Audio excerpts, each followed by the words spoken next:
We're just going live, jumping right into it, man. I'm all for it, man.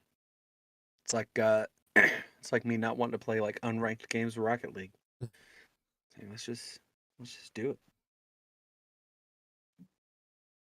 Just do it live.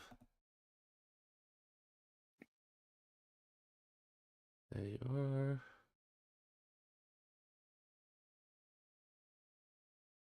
Do-do-do-ba-do-boo-boo-boo. A, B. Do you have a ninja link for me this time? It should be the same one I sent you. Oh, Should be.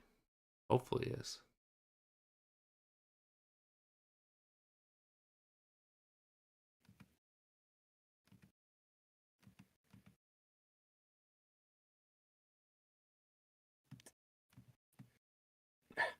it just opened up just the logo, like the ninja logo. That's not what I was asking for.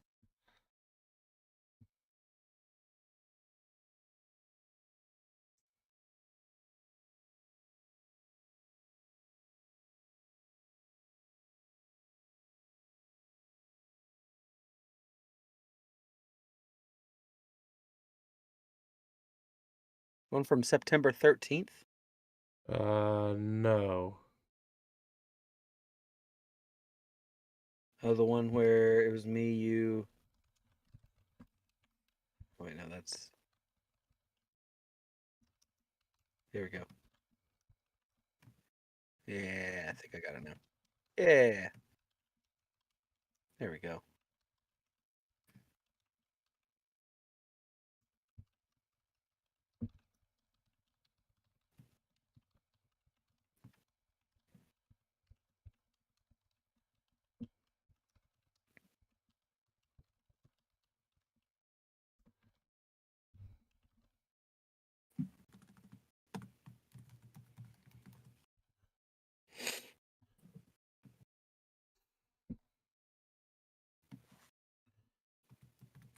Do-do-do-do-do-do.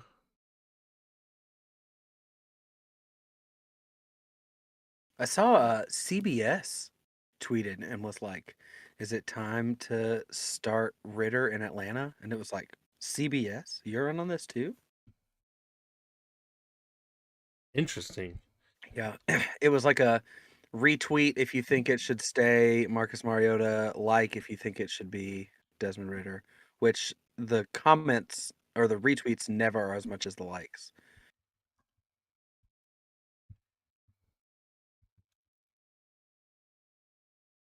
It's It was weird. yeah, it's interesting. I don't think it's time yet, but Yeah, we're tied for first in the division. I think that if on Sunday, which this is a big possibility of happening because of who y'all are playing, but I think if on Right. Sunday, you get to halftime, and very similar to what happened with Trubisky this week in Pittsburgh. They got to halftime and they were like, you know what, we just gotta switch it up to hopefully get some kind of spark on our offense. If you get to halftime, Mariota is looking real rough, then maybe you make the move. But I don't think that it's time to give up on Mariota yet. I think that give him a short leash, but let him stay out there. Yeah. I think from what I've heard, Marcus Mariota is just way more athletic than Ritter. And in this offense, that's more important. Right. Like if they're just about even on passing accuracy, he would rather have mobility over everything else. Interesting. All right.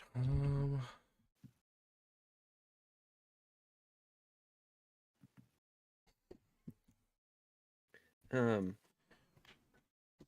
I think I'm ready whenever you are.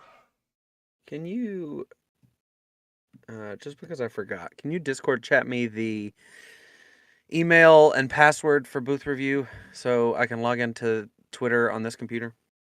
Oh boy. Um, Is it on your phone? Let me Oh wait, I might think real have it. quick. I might have it on my iPad now that I think about it.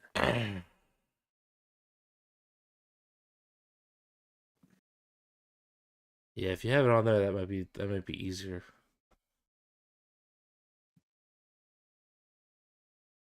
Otherwise, might have to wait till after we're done. Yeah, I was just gonna tweet out the live stream. I think I'm logged into Twitter. Ooh,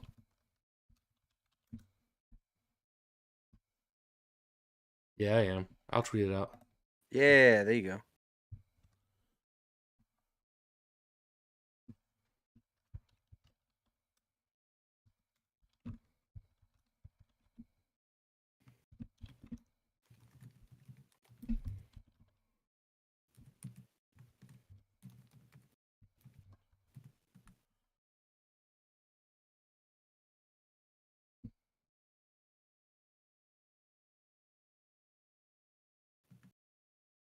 What? All right. I'm a dummy.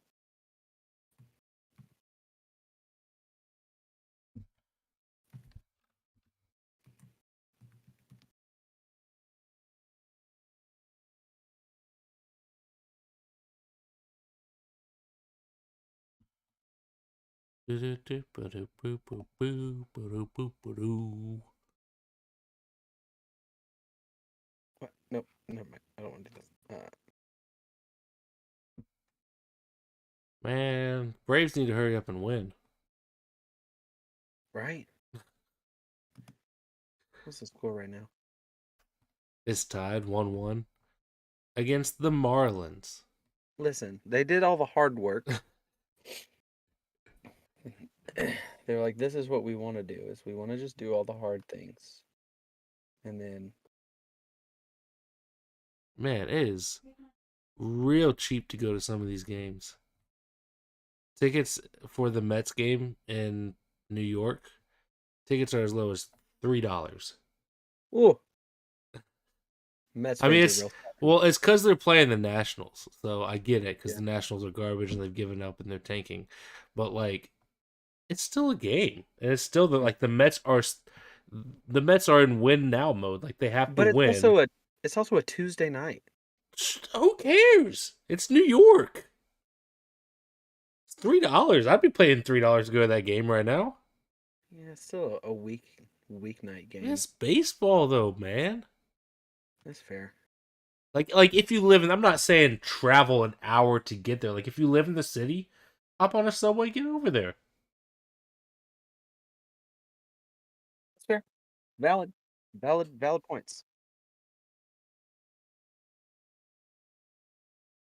When given the option, I will choose a sports game over most things in life. That's also true. So if there's a possibility I could go to one for $3, sign me up for that. All right, ready to jump into it? Ready. Click the record button and hit the intro.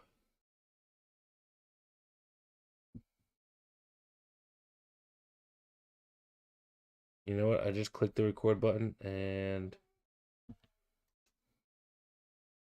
Yeah, I'm pretty sure I hear. yeah, it sounds like some doggos are going crazy out there. I'm gonna go get Lou. Okay. I'll be right back. All right.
All right.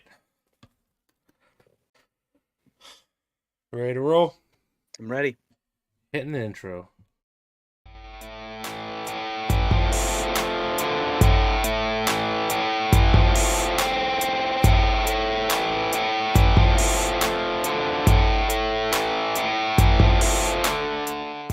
Well, the nonsense is continuing, but I think we're starting to see which teams are actually good and which teams aren't.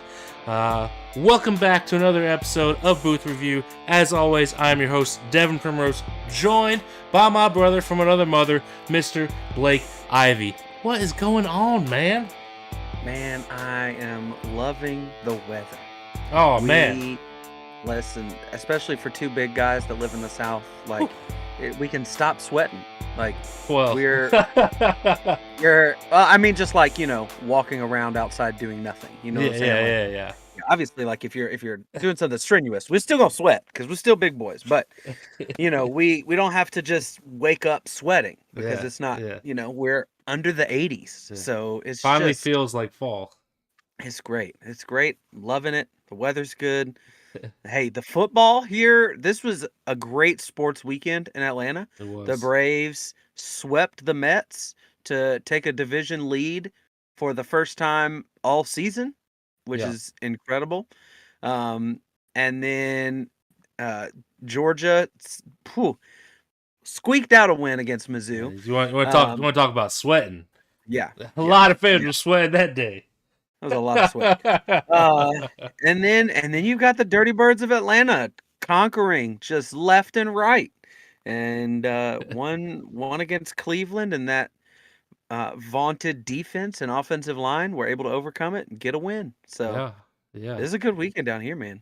Yeah, listen, it's always a good week when both our teams get a win. Yeah. I'm not feeling super confident about my team taking it down to the final seconds of overtime against the Bailey Zapp-led New England Patriots.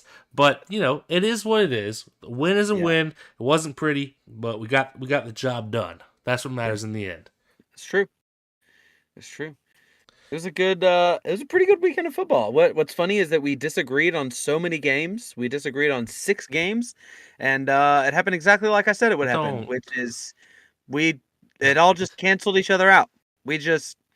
I got 3 right, you got 3 right. So we stay with me leading 2 games, which feels great. Love it. We just continue to know nothing. I think that's what it is. We know nothing. I mean, the rest of the media knows nothing also. I feel good about it though, man. Like the ones that we disagreed on were mostly close games, like Houston came back and woke up the second half. Like they just slept. It's like they hit snooze too many times on their alarm clock and then woke up for the second half. And then who else was it? You had the Falcons and the Bills-Ravens game that was super close. Yeah. The Packers-Patriots game. I think that there's just way more parity in the league this year. Like we're not seeing anybody just dominant, and it's not even like it really feels like this year anybody can beat anybody any week. Yeah. And I haven't felt like that in a while either. So yeah, and that makes for fun football. I mean, that's honestly what I love to see the most in any sport. I mean, dynasties are great if you're a fan of them, but I, as a sports fan, hate dynasties because it takes the fun out of sports. That's kind of been my problem for most of the last decade with the NBA, is that you've had like the Golden State Warriors or whatever team LeBron's on, and that's it. Like nobody else really has a chance. And it's changed a little bit over the last couple of years. You had the Raptors get in there, but like and the Bucks. But I don't like seeing that, and that's what we had for so long with the Brady-led Patriots. And now it really does feel as if almost any team has a shot. I mean, I would say there's probably like 8 teams, maybe 8 to 10 teams that you could say realistically don't have a shot at winning a Super Bowl this year. But I think the rest, a couple things go their way, absolutely. Yeah, that's true. Yeah. It's been good, man. Yeah. Well, speaking of good football, who is your best of the booth? All right, my best of the booth this week. You're gonna be proud of me. I'm uh, Okay. I'm going defense for both, Oh, both best of the booth and under review. I oh think wow. most people can probably guess what my under review will be. We'll get there in a few minutes. Just hang tight and wait for it. But Yeah, my best of the booth this week has to go to the San Francisco defense. Last night, Monday Night Football, yeah, killed it against what presumably should be a good offense yeah. for that Los Angeles Rams team. San Francisco straight up dominated the reigning Super Bowl champs on Monday night in large part due to the fantastic play from their defense. They had 7 total sacks from 5 different guys getting back there knocking Stafford on the ground. 7 total sacks, 9 tackles for a loss, 11 total quarterback hits, and a pick six. They made life Mm, incredibly difficult for Stafford and the boys. And this has been the best defense in football through 4 weeks. They're, yep. they're tied with the Bills for yards allowed, only allowing an incredible 234.5 yards per game, which is ridiculous, while Yeah. only giving up 11.5 points per game. 11.5 points. And one of those games was 19 to the Bears in that weird like Yep. monsoon weather game. Yep.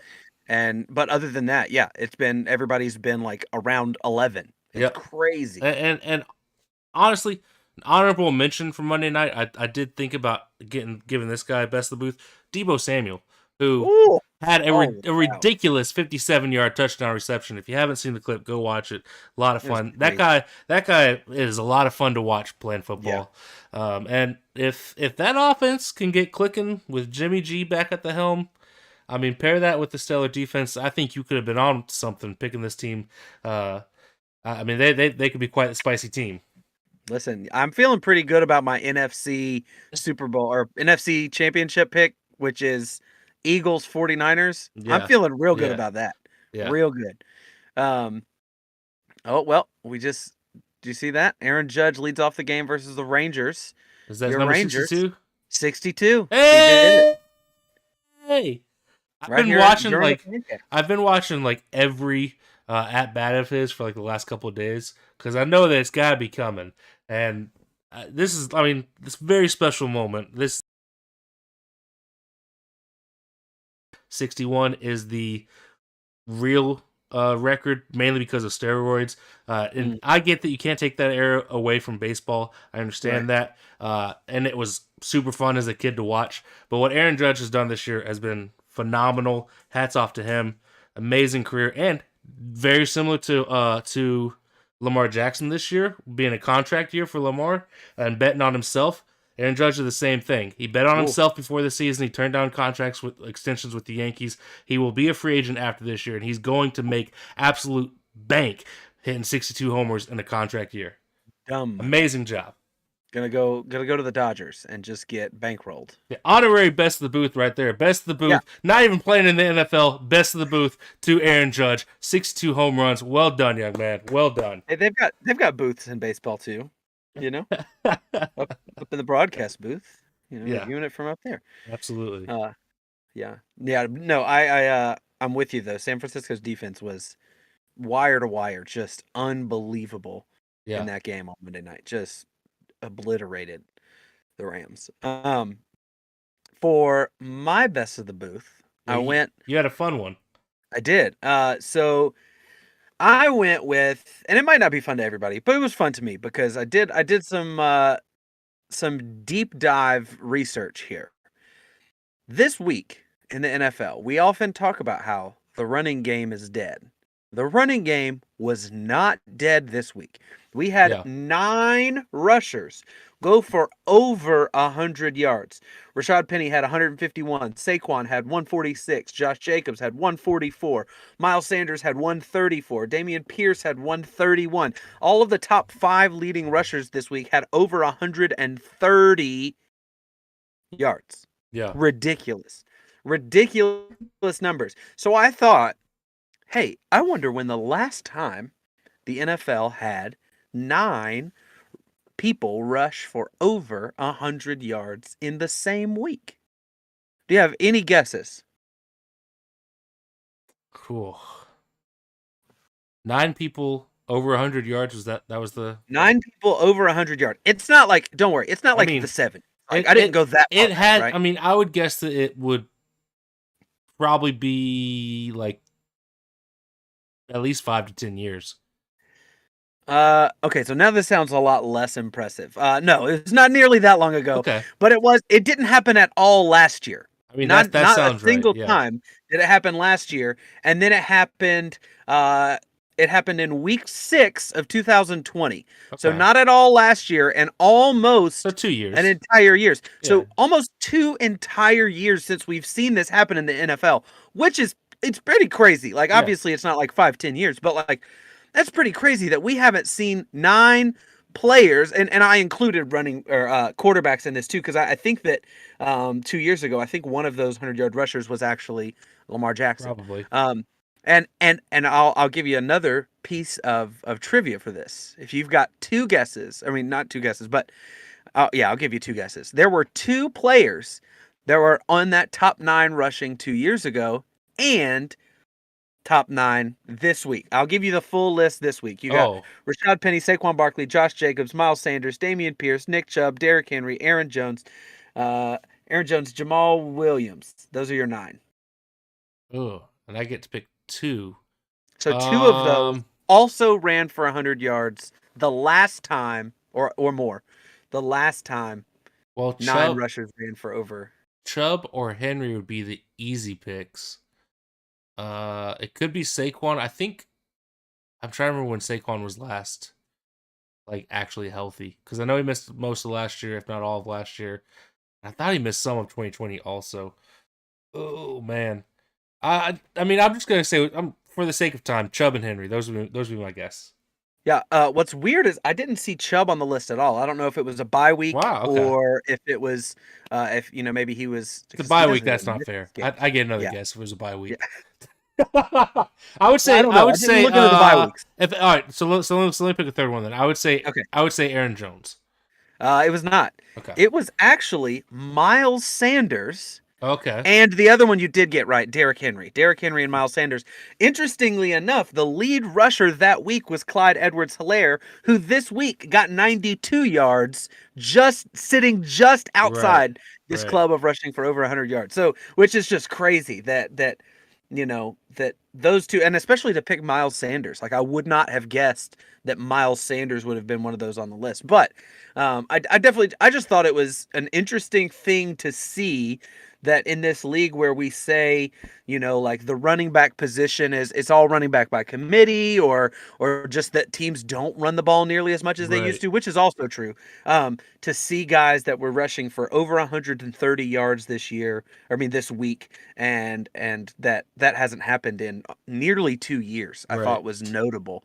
So hats off, best of the booth to those top 10 running backs or top 9 running backs. We can say top 10. Clyde Edwards-Helaire Yeah. can sneak in just because he's top 10. Yeah. But I mean that's just incredible week of running the football in the league. So Yeah. And you posted something in the Discord earlier about like this is the lowest year for a running back 1 in fantasy. What was that stat that you posted in there? yeah, I saw somebody, and my bad for forgetting, but I posted in the Discord. But somebody on Twitter said that this is the lowest the top running back has ever scored in fantasy points to this point this year. So Yeah, I got it. um, I got it pulled up right Saquon here. Barkley, yeah, there you go. Yeah, Saquon Barkley's 86 fantasy points is the lowest for an overall running back 1 through the first 4 weeks of a season since 1997.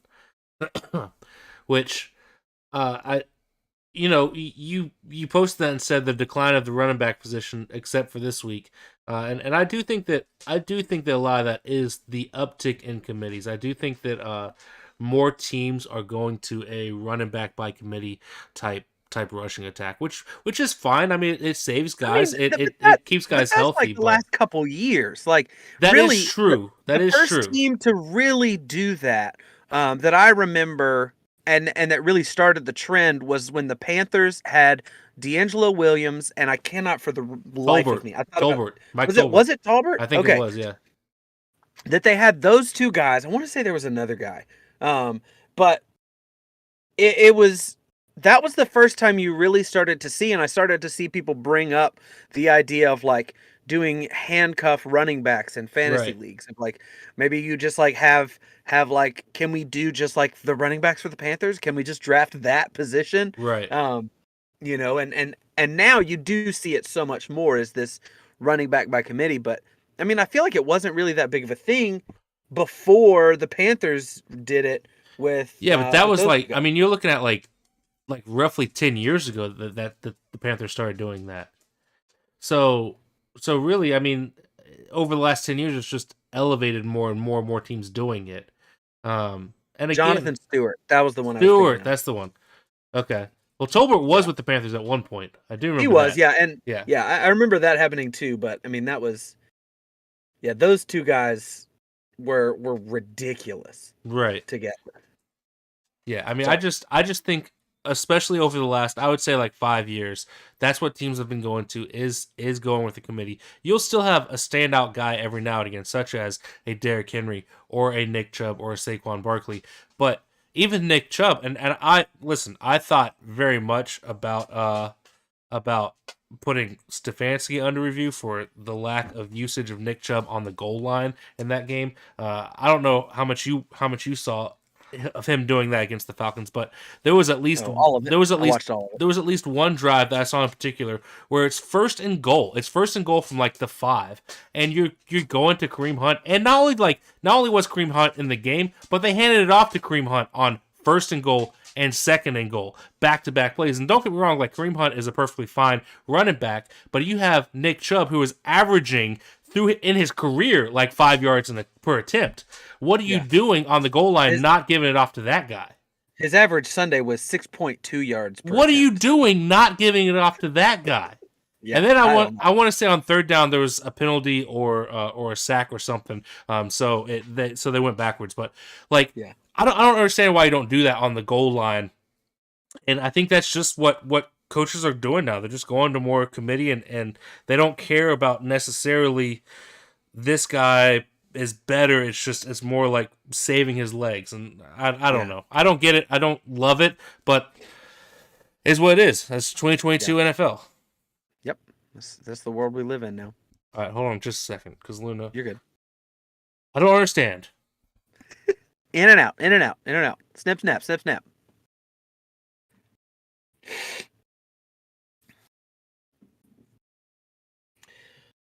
What's going on, everybody? Is everybody hanging out in here? No. Okay. That's fine.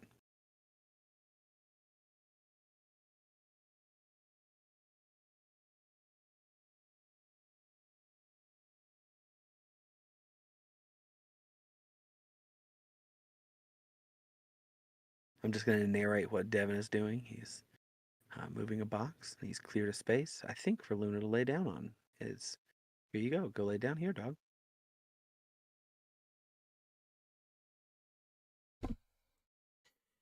All right, All right. so let's move over to under review. Who you got under review this week? Under review, I have the entire Miami Dolphins organization. The way this Tua situation has been handled is awful. Awful for Tua, awful for the Dolphins, awful for the NFL, awful for the future of the NFL. I mean, I'm a guy with a pretty, I mean, Devin can attest, and there obviously might be some bias here, but a pretty athletic child who's 5 years old and kind of a athletic freak Yeah, for his age. And I have never even given him the option of playing football because because of what we saw happen with Tua. Like yeah, this concussion issue to me is like it's just not worth it.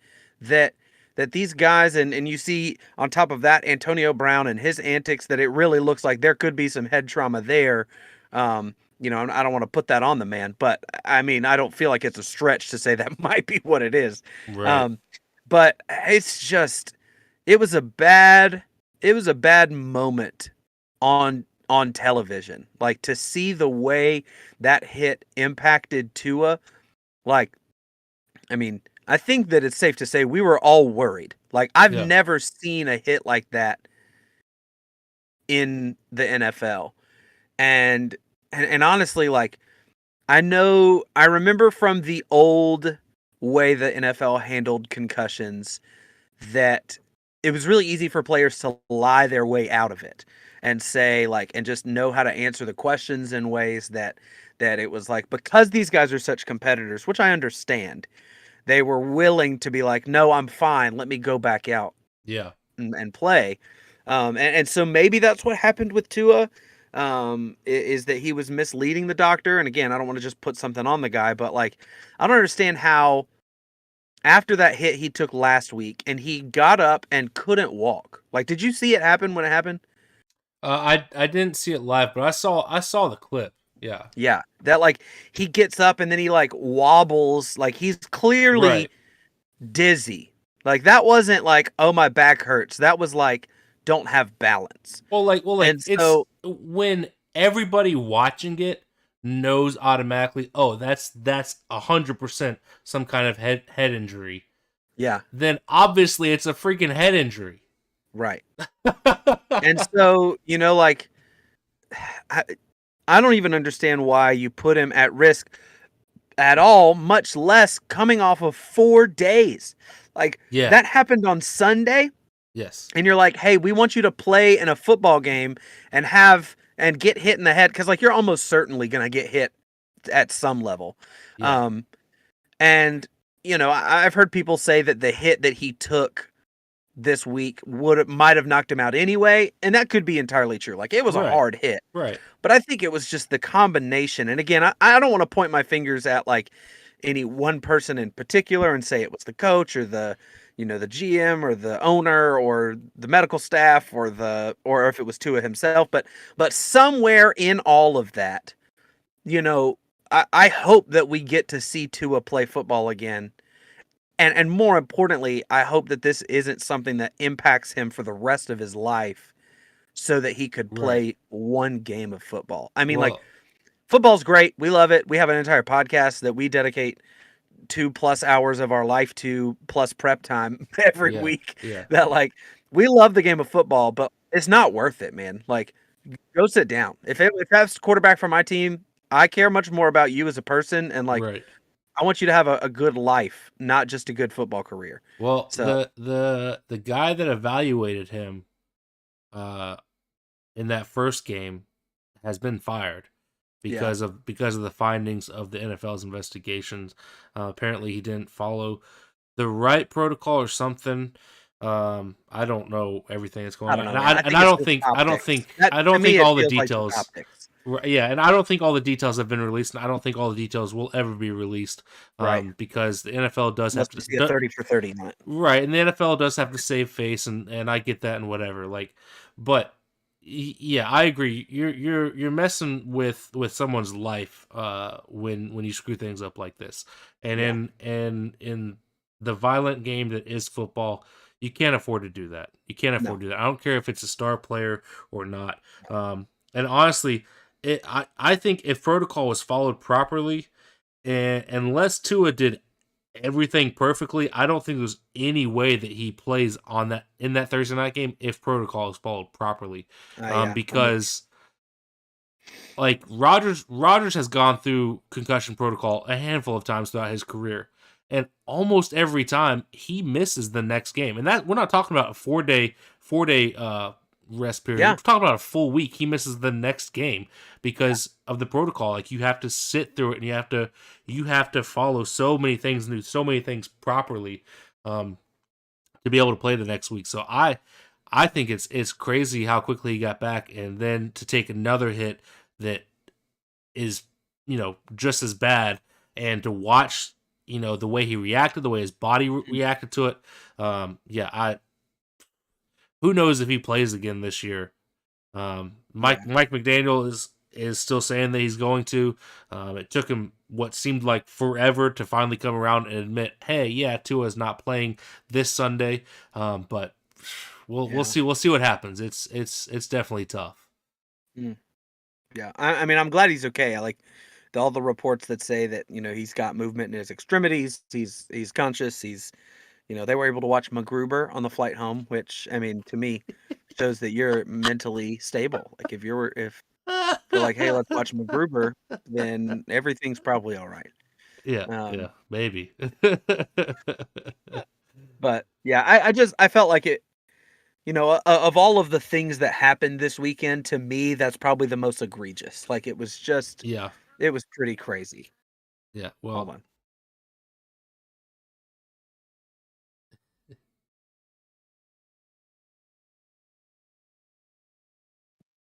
He said, "Hey, Uncle Bud." a little knucklehead. Well, Goober. if you want to talk egregious, Yeah. some Oh team yeah. just gave up 48 points to an offense led by Geno Smith and Rashad Penny. And I don't know how you allow that to happen. I'm talking about the Detroit Lions defense. They're under review this week for me. Under review. In total, the Detroit Lions had 0 sacks. They had only 3 quarterback hits on 30 dropbacks. And they allowed 235 yards on the ground. In addition to the 320 yards that Geno Smith somehow had on them. I want to start off my little rant here by saying that Jared Goff might have just had his best game ever in the NFL, and certainly his best in Detroit. The dude went 26 of 39 for 378 yards, 4 touchdowns, and just 1 pick. Incredible game from him and his tight end, TJ Hawkinson, who balled out on Sunday. And what an absolute shame that this defense couldn't stop anything. There is no reason why any team should be allowing 48 points to Geno and Rashad Penny. But this is where we're at with Detroit. The best scoring offense in the league happens to be paired with the worst scoring defense. Detroit has given up an atrocious 445 yards per game. 445 yards per game. And 35.3 points per game. That is, I talked earlier about San Francisco being the best defense in the league. That is 210 yards more that they're giving up and 24 more points per game. Just imagine what life could be like as a Lions fan if this team had just, I don't know, an average defense. Give them a mediocre defense, and this team probably is 4-0. That Philly game is tough because Philly has an excellent offense. They might still lose that game. I get that. But 3-1, absolutely they would be. Yeah. But they have an awful defense, and this was the pinnacle of awfulness that this team has reached all season, losing to the Seattle Seahawks, who you and I agree might be one of the worst teams in the league. Now, I do have to give credit to Geno Smith. Geno Smith is revitalizing his career out there. Absolutely.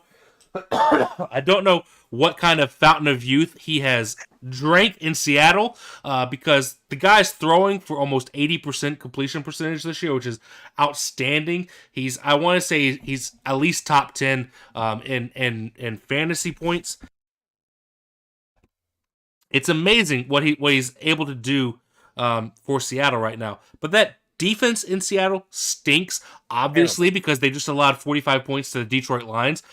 Which one of the better, and the Detroit Lions without DeAndre Swift and Amon-Ra St. Brown. Could you imagine what that score would have been like? And DJ Shark and Jameson Williams, who hasn't played yet for them at all this year. Like, this is an offense that could be ridiculous. Like, this is a Super Bowl, and I didn't think I would ever say this about Jared Goff leading an offense, but this is an offense that is a Super Bowl contending offense. All you have to do is just play competent defense. What are you doing? Garbage. You're under review, Detroit Lions defense. You gotta stay under review until you learn how to stop anybody. Just stop somebody. Anybody at all. Bueller. It's frustrating, man. Is MCDC, is he supposed to be a defensive coach or is he an offensive coach? He has a defensive background. He was a defensive player, I believe. So I want to say that he probably leans more defensively, but I don't know if he necessarily has one background or the other, you know? Was he a D coordinator though? I don't know. You're asking too many questions now. Well, I figured I would ask the I leader should of the know. of the MCDC Yeah, that's fan listen. club. That's fair. That's fair. Let me Love that man. let me look it up real quick. Shouldn't take long. Google's right here. Didn't you So get MC tattooed on one cheek and he DC tattooed on the other okay. cheek? Listen. He started his career as a tight ends coach. Also, he's an offensive player. He was not a defensive player. He Okay. played tailback and tight end. But yeah, he started his career as a tight ends coach, and then moved to assistant head coach, and now he's head coach for the Lions. He was assistant head coach and tight ends coach for the Saints while Sean Okay. Payton was there. Oh, So, I mean yeah, so maybe that might explain why the offense is so good if he was there yeah, under Sean Payton. that's crazy. But yeah, that defense is absolutely Yeah, pitiful. yeah, Just terrible. it's awful. Like that looks worse than any Lions defense I've ever seen, which is saying a lot. Which is saying a lot, The a Lions defense has lot. been notoriously bad. Yeah. Yeah. Ah, Yeah, if you're putting up over 30 points a game, you should be winning most of your games. Like, absolutely. This is the top offense in the league. Who expected that the Detroit Lions would have the top offense in the league? And yeah. the offense has been incredible. It's been a lot of fun to watch, but man, just stop something. Oh, Anything. yeah. Terrible. And Yeah. I will say this. I will say to back off my rant aimed towards the defense, I will say this. Jared Goff technically is the reason, if you want to point to somebody, is he's the reason they lost. He gave up a pick six. You take away that pick six, and they win that game. But if the defense can stop somebody, they still win the game too. Yeah, I mean, They like, lost by 3 points. yeah, and they allowed 41 other points. Yeah, Like, right. so it's like any of those other drives, Yeah. if you had been able to make a stop. Yeah, that's terrible. Yeah, Goff definitely atoned for his sins. I mean, he made up for it with incredible play.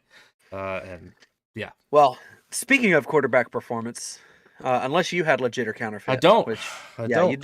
it's normally my job. I knew you were on top of it, man. That's what Listen, it was. man, I am legit or counterfeit. That's me. I am I'm this. going counterfeit. That's fair. That's fair. Yeah, I'm pretty counterfeit. So all right, this is the hottest. Maybe not the hottest of takes. It's a pretty hot take though. This is a take that. Oh, are you bringing Peter on the podcast? Peter, yeah, it sounds like it. But here's what I want you to do. I want you to listen to the whole statement before you jump. Okay, I'll down my try. throat, okay. I'll try. Legit or counterfeit? Old quarterbacks in the league currently are no better than the youngest quarterbacks in the NFL. Here's what I'm asking. Old quarterbacks right now are looking old. You've got Tom Brady, Matt Stafford, Matt Ryan, Aaron Rodgers. I might even put Russell Wilson in this category, although he's a little young to be considered with those guys, I think. The young guys, I'm going to say Zach Wilson, Justin Fields, Davis Mills. I have Justin Fields on here twice, so That's don't fair. count him twice. That's fair, actually. Justin Fields the runner and Justin Fields the thrower. Trevor Lawrence and Kenny Pickett are the young QBs that I have listed. So I'm going quarterbacks in their first or second year. So I'm not giving third-year quarterbacks. Kyler Murray doesn't get to come in here. Jalen Hurts doesn't get to come in here. I'm just talking the youngest. Zach Wilson, Justin Fields, Davis Mills, Trevor Lawrence, Kenny Pickett, old guys, Tom Brady, Matt Stafford, Matt Ryan, Aaron Rodgers, Russell Wilson maybe in there as well. Yeah, what's the qualifier for being old in the NFL? My personal opinion, because Russ has been around for 10 years. He was drafted. I mean, He was drafted in 2012, I believe. So should we just say if they're older than me? Like, is that actually, that's fair. if you're older than me? Matt Ryan's 37. Well, how old's Geno Smith? Because he's 31, so he's clear of the old bar. I think Russ would also be clear. Is Kirk Cousins? Kirk Cousins is technically old, 34. Okay, all right. If I'm the bar. Russell Wilson, 33. So he hits it, and technically he's younger than me by 6 months. Okay. But I think we can just put him in the category of old guys. Okay. Teddy Bridgewater's younger than me. How about Ryan Tannehill? Can we throw him in? He's 34. Ryan Tannehill gets thrown in the old guy category. But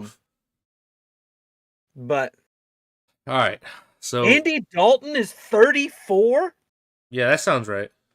I mean, he's a backup. So like I don't like put him in this conversation. Right. I feel the same way about Jacoby Brissett, even though he's also younger than me. Man, this is the Make Blake Feel Old podcast. That's what this is.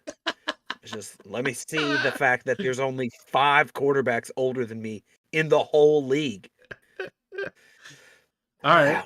So now that we have the qualifier, what is the exact statement again? The exact statement. Okay. So I don't want to say that the old quarterbacks are worse. That's not fair. I don't agree with that. But the statement is legit or counterfeit. The old QBs are no better than the young ones. So basically what you're telling me is that Green Bay would be no different if they had Aaron Rodgers versus having Zach Wilson, Trevor Lawrence, Kenny Pickett, one of them. Yeah. Well, obviously, like, there are some that are worse than others. So, like, I would consider Rodgers one of the better old QBs. So maybe Trevor Lawrence. Sure. Yeah. I'm gonna say counterfeit, and the only reason why is because of experience. I do think that experience in the NFL accounts for something, and when you've been playing technically for 18 years in the league for Rodgers, although he's only been the starter for 15 years at this point, that's still, the game, the speed of the game, everything is there for you. Whereas if you're in your speed, except for wide receivers, that's what it is. But if you're only in your second year, I don't think that for some guys they catch on super quick.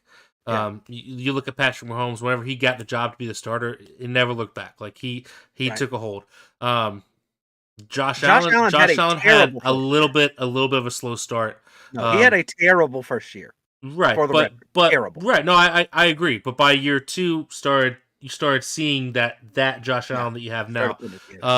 I would say the same for Justin Herbert. I don't remember his rookie year being overly stellar. He had a really good one, but it wasn't like spectacular. Peyton Manning, historically had a terrible first year. Yeah. So I think that those first couple of years there is a learning curve. So that's the only reason why I would say counterfeit. But to back you up, the old quarterbacks look like doo-doo. Rodgers had a ton of bad throws on Sunday, and I do think a lot of that is because of consistently being under pressure by the New England front, and also just not having chemistry with his receivers yet. Most of his throws were going to Cobb and Lazard, which makes sense because those are the two guys that he knows. And if you watch his throws against or to guys that he doesn't have chemistry with, there was a lot of overthrows. There was a lot of overthrows, or just maybe not knowing exactly where the guy's going to be on his route. Maybe the young wide receiver not running the proper route. Just again, those chemistry things missing. And I do think I think that by the back half of the year, a lot of those things will get fixed. But I don't know. I don't feel great about Rodgers currently, and that's not necessarily Rodgers' fault. But you look at Tom Brady; he's having a bad season in Tampa Bay. Stafford has not been great out in L.A. Matt Ryan has struggled a lot. Yeah, Russell Wilson looks like he's forgotten how to play football. That I almost spur of the moment just changed our legit or counterfeit to um is Pete Carroll the reason Russell Wilson is successful? Because I mean, Russell you look Wilson at what kind of looks Geno's like a doing. that's I what mean, I'm saying. Like maybe.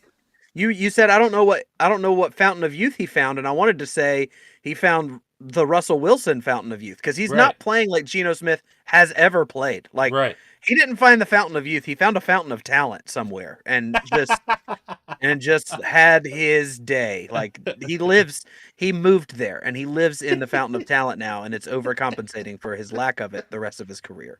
Um, but yeah, so that's why I almost changed our legit or counterfeit Yeah. to a more Pete Carroll, Russell Wilson, Geno Smith tailored question, but Yeah. I couldn't formulate it in my head quick enough. So It's a solid one, but I like I said, counterfeit mainly because of experience.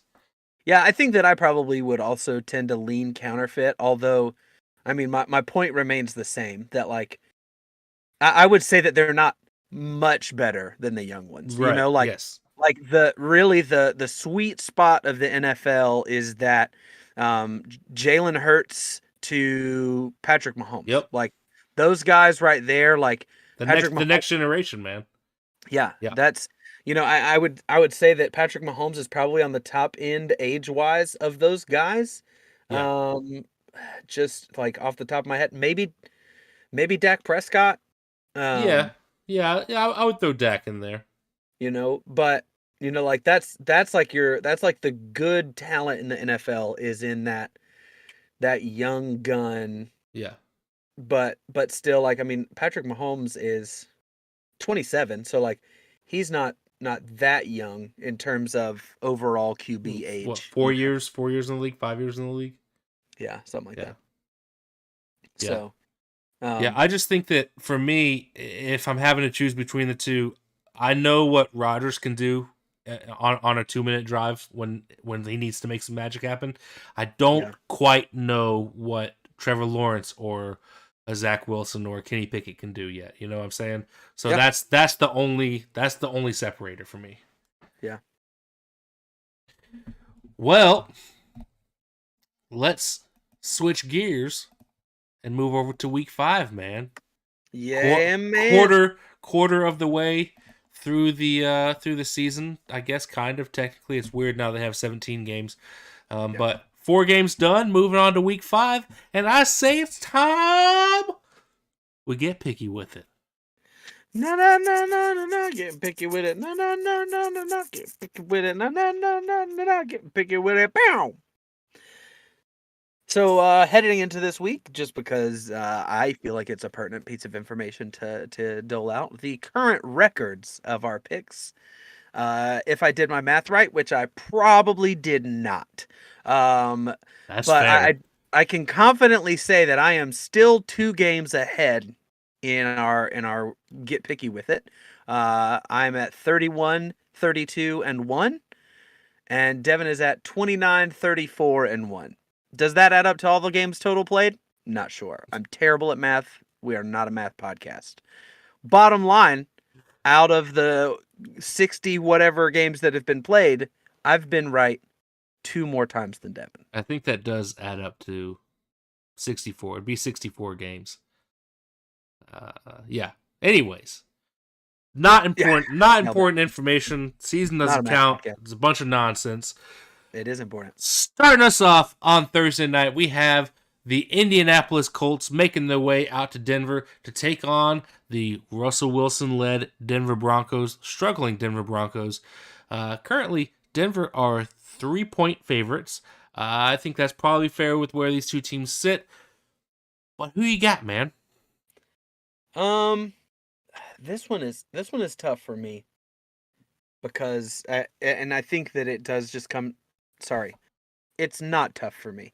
Um, because I still think fairly highly of this Broncos defense. Yeah. I don't really know what to do with them yet. I might be out on the Broncos defense. We'll see how the rest of the season goes. But um I mean the Colts offensive line has been pretty terrible, and I can't imagine if the Broncos are able to get any kind of decent pass rush going, um, if Matt Ryan is just going to be running for his life.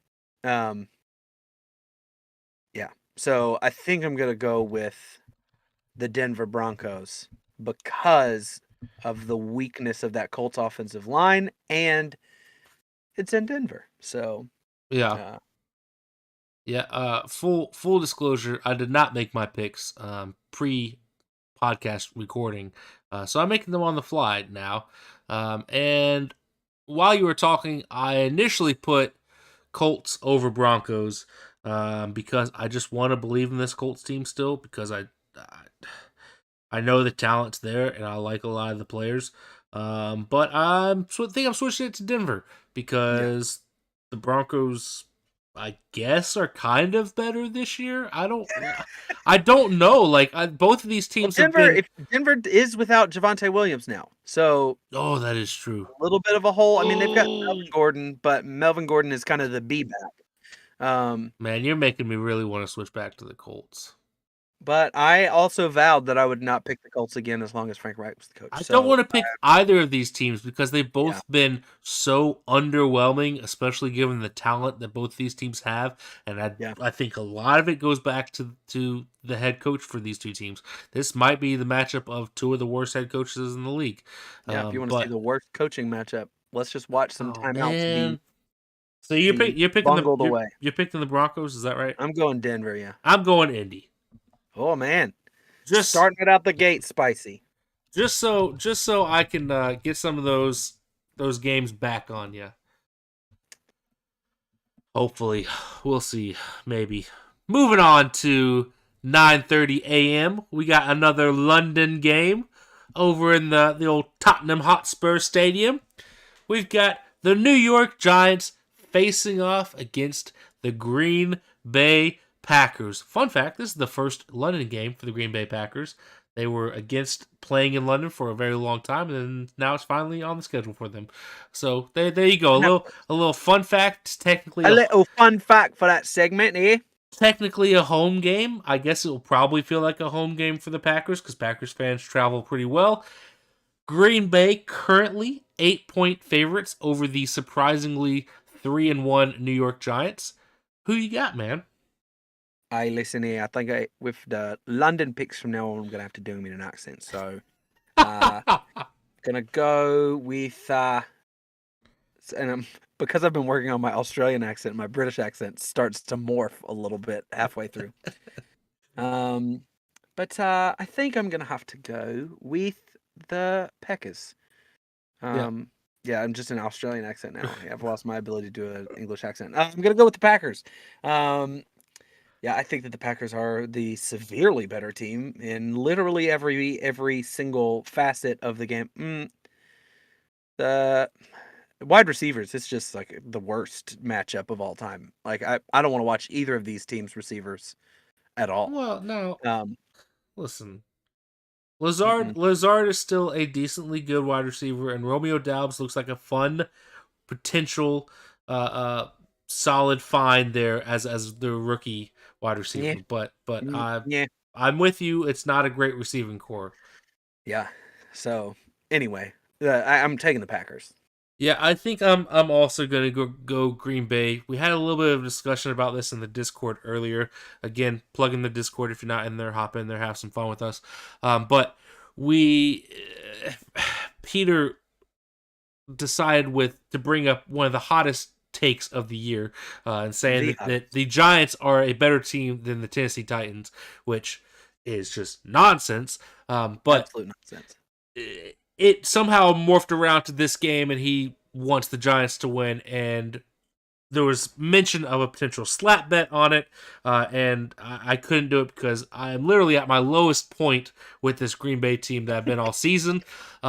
Nothing about this team has been incredible, in my opinion. I think that the rushing attack between A.J. Dillon and Aaron Jones has been very, very good, and I'm loving that. And I think the pass rush, especially Rashawn Gary on the outside getting consistent pressure, has been fantastic. But as a whole, the team doesn't look great.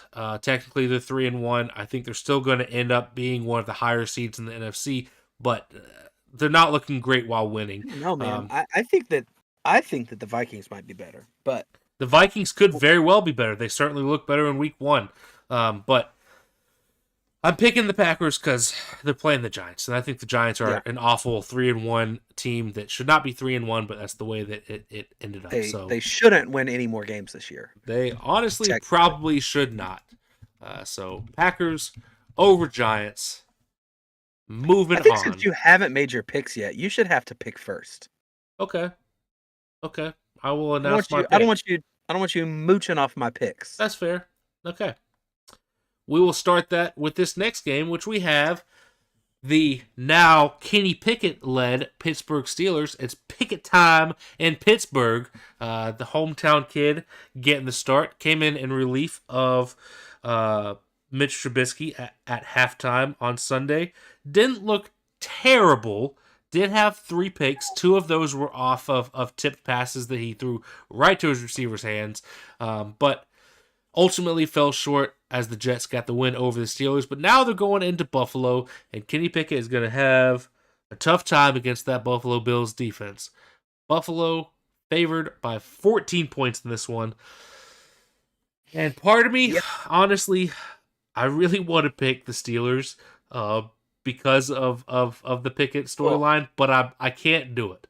And I don't know why. I don't know why I'm even rooting for a Pickett storyline here. I have no reason to. You have no tie to Kenny Pickett. I have whatsoever. Zero tie. I just really like the talent level of this Steelers team, and I think they're better than a lot of people. A man with tiny hands. Listen, I like a good tiny hand man. I've just heard so much garbage about this Pittsburgh team within the media leading into the season. And I'm over here yelling they're better than it looks. This is a better team than it looks. There is talent on both sides of the ball for this team.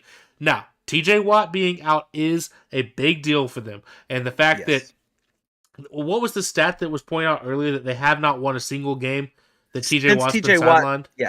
Since TJ Watt joined the team, they've never won a game without him. Which that's ridiculous. That's crazy. And I want this to be the first week because I like this team. There's a lot of good things about this team, but I'm picking the Bills. Who you got, man? I'm with you. I think it's the Bills. I think that honestly, it's a little bit of a disservice to Kenny Pickett to start him this week. I mean, that's probably fair. You literally could not pick a worse week to start this kid than having to go up against the best defense in football. But you couldn't go back to Mitch after benching him at halftime, I don't think. I mean, when you bring in a rookie quarterback, first-year rookie quarterback, to replace a guy at halftime, and that rookie quarterback doesn't look bad. Kenny Pickett didn't look terrible. He had some unfortunate tip passes that turned into picks. But he did not look terrible. I don't think there's any way that you can go back to Mitch Trubisky after that benching. I think that you have to at least start Kenny Pickett in the next game, which it's unfortunate timing for him that it's going to be against the Buffalo Bills defense. Yeah, I just think that I'm never going to question the coaching decisions of Mike Tomlin, who is arguably one of the greatest head coaches of all time. But I think this is a bad week to get your start. I would hate to have to play against the Bills defense my first start. Give me the Bills in this one. I think it's a win for Buffalo. Being in Buffalo, rookie quarterback getting his first, I think he's going to have some deer in the headlights moments. Yeah. Welcome to the NFL, Kenny. Yep. Get those tiny hands ready. Moving over to Cleveland, we've got the Los Angeles Chargers heading into Cleveland to face the Cleveland Browns, coming off a loss to the Atlanta Falcons, your Dirty Birds. The Chargers looked great against the Texans to start that game, and then something happened, and they let that game get way too close for a game against Houston. But Chargers, still a talented bunch. They're favored by 3 points. 3-point favorites on the road against Cleveland. You know what? I think I'm gonna roll with Herbert and the boys, and pick the Chargers because I just like this team more. I think they're the better team. And you and I both, we said it last week that we wanted to pick the Falcons against the Browns. We thought that they could absolutely beat them. We just weren't quite ready to do that. And I think if we were ready to pick the Falcons against the Browns, I'm absolutely picking the Chargers against the Browns. Yeah. So who you got, man? Um. So there's just a little bit too much banged up, in my opinion, for the Chargers. Joey Bosa is on injured reserve. Offensive tackle Rashawn Slater, injured reserve. Keenan Allen, questionable. Donald Parham Jr., questionable. If we're honest, Myles Garrett will probably be back for this game. It was minor injuries. That is true. I think that I honestly, if I had known going into the Atlanta game that Cleveland was going to be without 3 of their starting defensive linemen, I probably would have picked Atlanta. Yeah. Because I told you the reason I was picking Cleveland was their run defense. You take away 3 linemen, that run defense is gone. So I think that I don't know. I just think that the Chargers are too banged up for me to pick. And I had the Chargers winning the Super Bowl. Like I'm not a Charger hater by any stretch of the imagination, but this team is just so banged up, and against a defense that's this solid, and the Chargers are not nearly the team on the ground that Atlanta is, True. which is how they won that game. So I don't know. I just think that the Chargers are still a little too banged up for me. I'm gonna go with Cleveland. I think that Cleveland is a really good football team. The offensive line is stellar. The offensive game plan is great. Yeah. I really like this Cleveland team a lot from what I've seen from them, other than their ability to throw their entire franchise on the back of a sexual predator. I like everything else about this Cleveland Browns team, um, and their uniforms. Don't love their uniforms. So I'm actually going to take the Browns. Well, hey man, if you want to give me a nice win, I will take it. I will take it. I'm afraid that's definitely not going to happen with I this don't one. I don't hate the pick though. Like I do somewhat agree with you, and I forgot about Myles Garrett.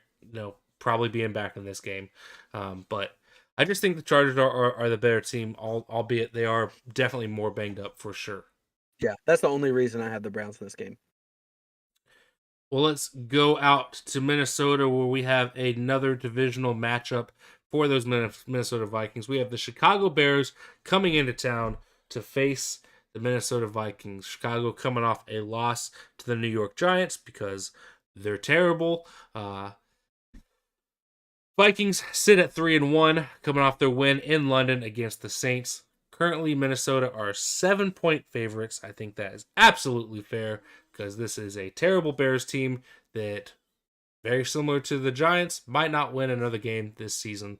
And I'm rolling with Minnesota because I hate the Bears. So Go Vikings. Who you got, man?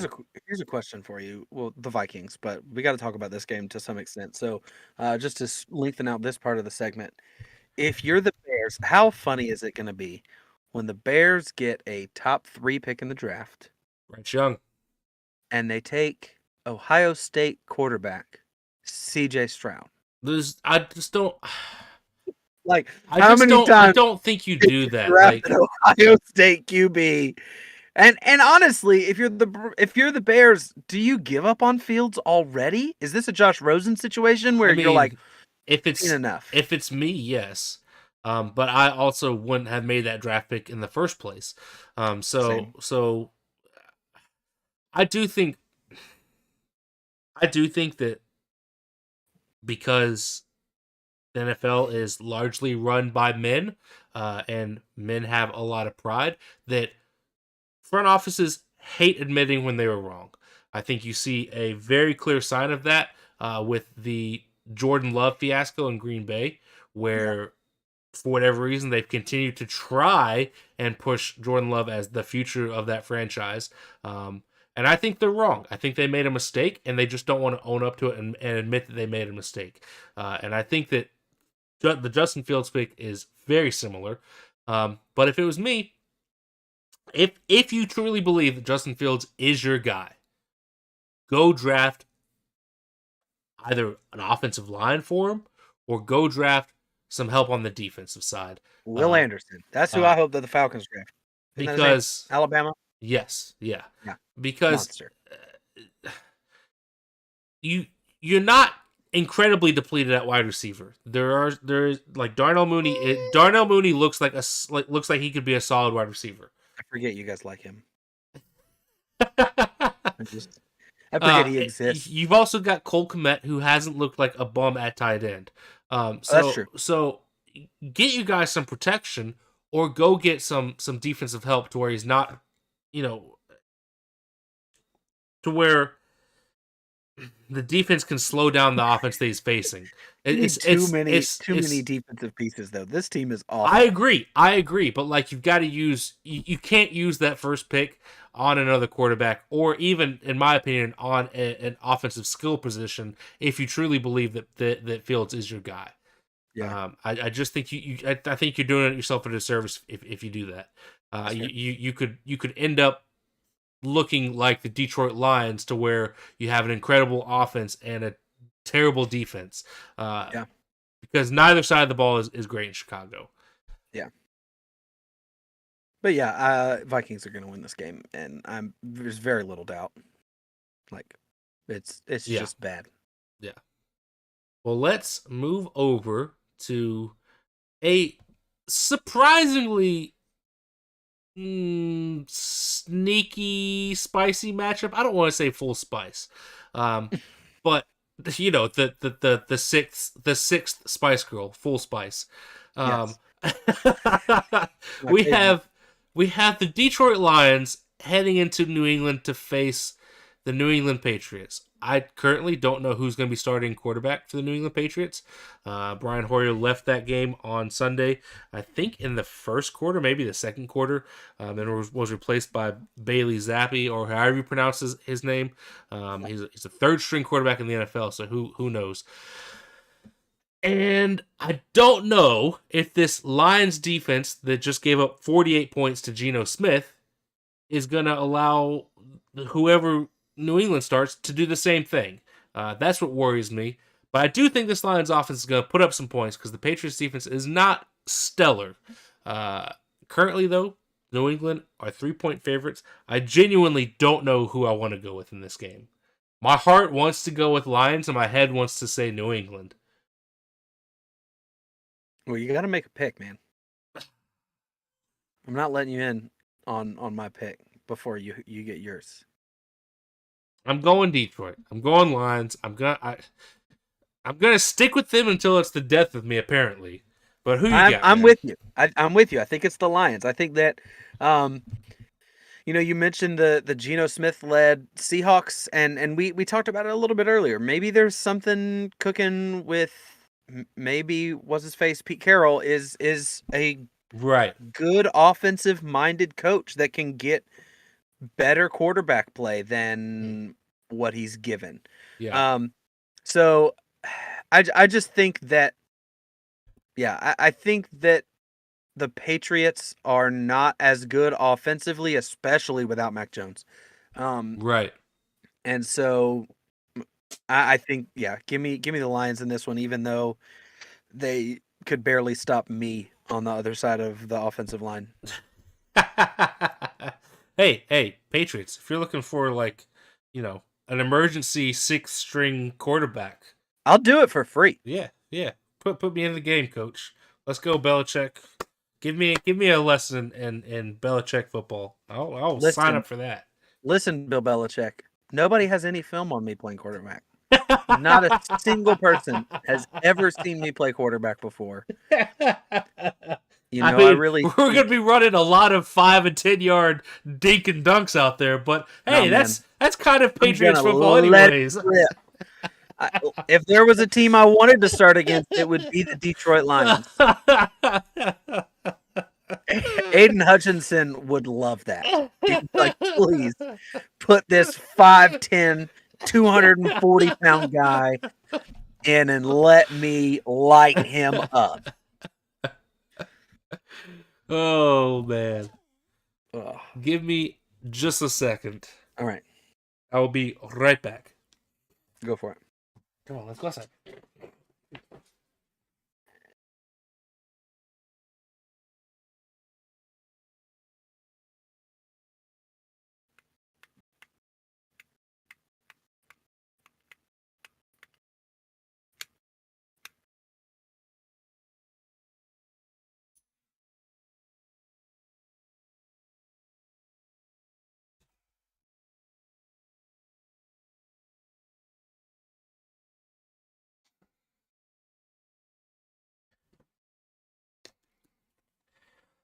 All right.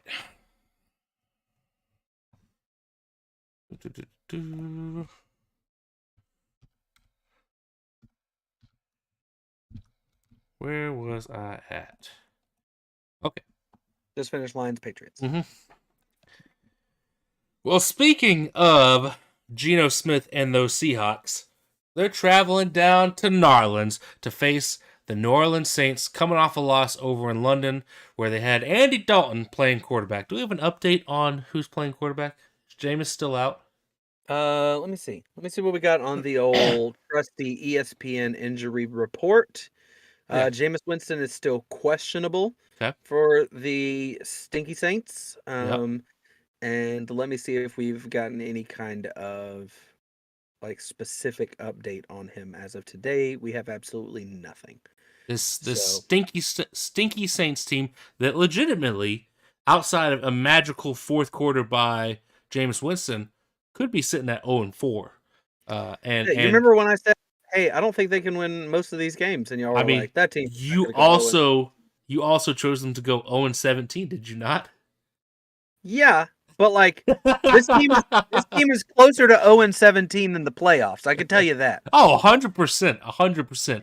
They're sitting at So 1-3 currently, and they look not good. But no. somehow they're favored by 5.5 points in this game. 5.5, and that's not the most disrespectful line that we will see Five today. and a half points I will promise you that. against a team that just scored 48 points. Yeah. So I don't fully understand that. Man, this is another game I don't know who to pick. Well, I'll give you my pick on this one because I think that you probably could guess it anyway.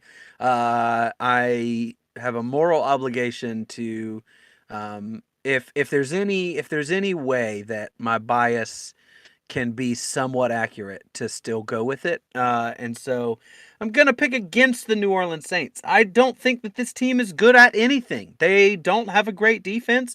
They contrary to what everybody on the media will tell you, the New Orleans Saints do not have a good defense.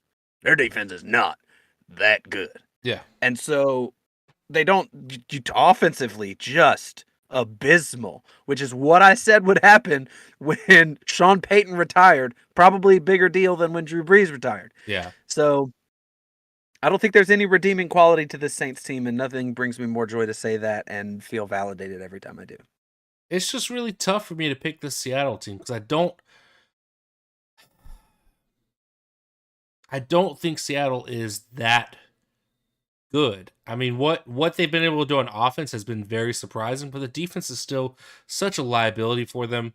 And I just, man, Geno Smith has looked really good, but I know what Geno Smith is historically, so I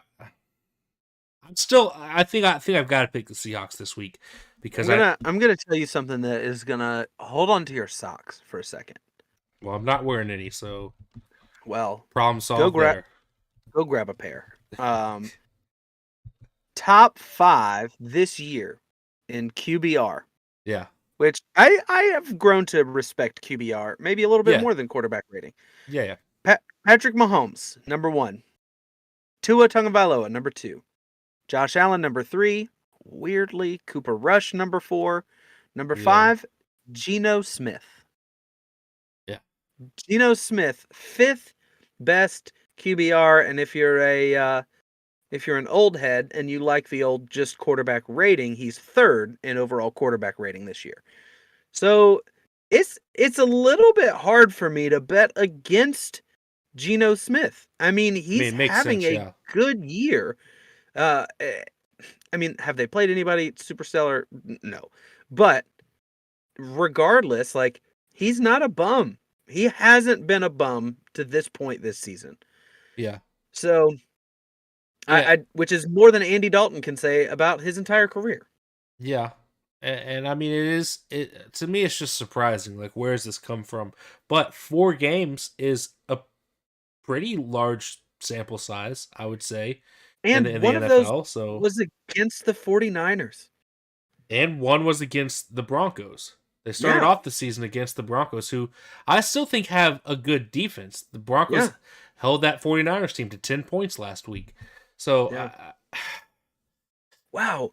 Against San Francisco, I, Geno Smith went 24 for 30.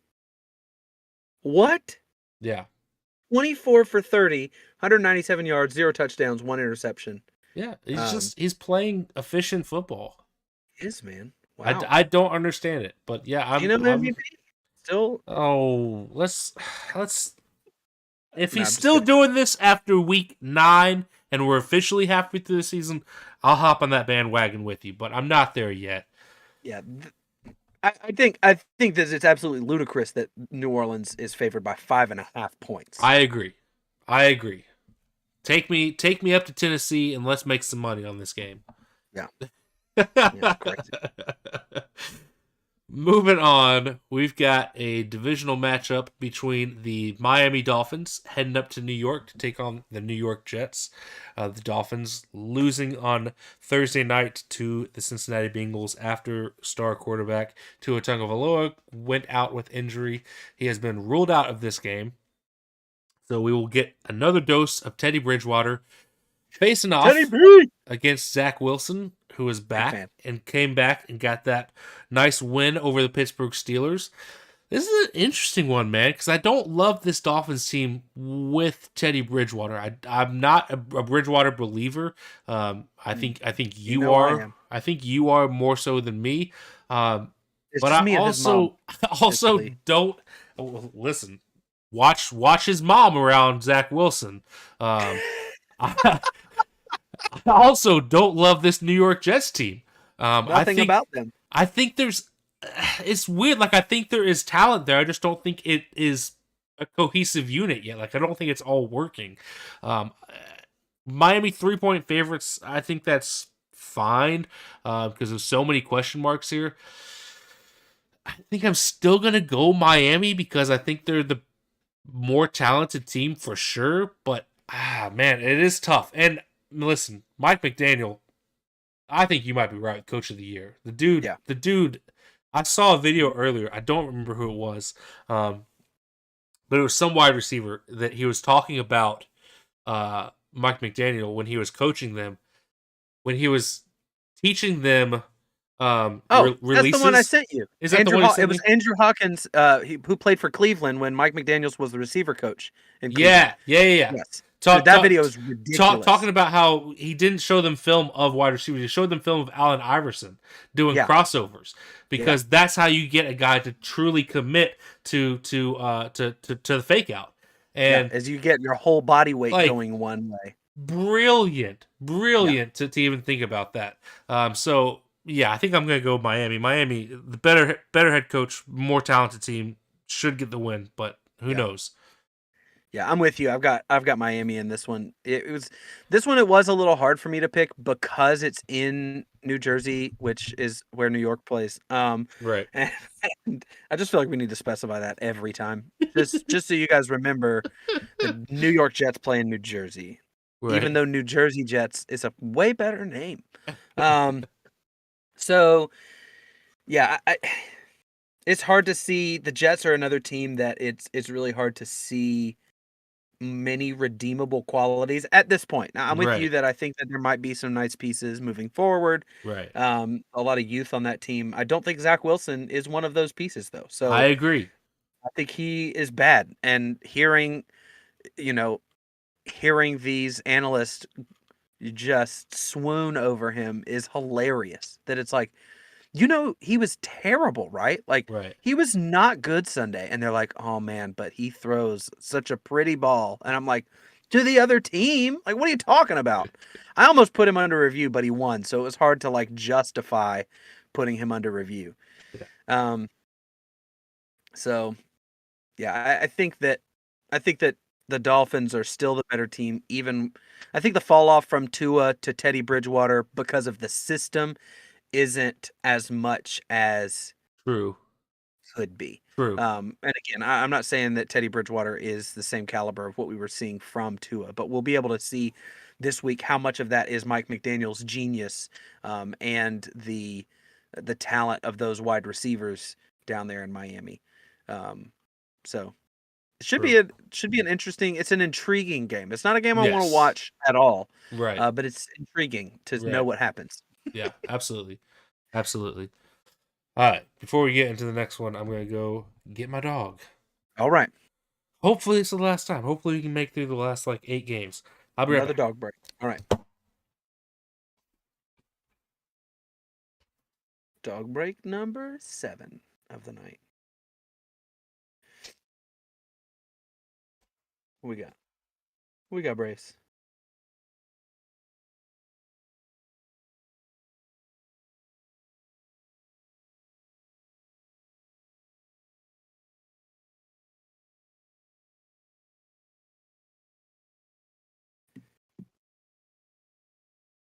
Braves, please win this game.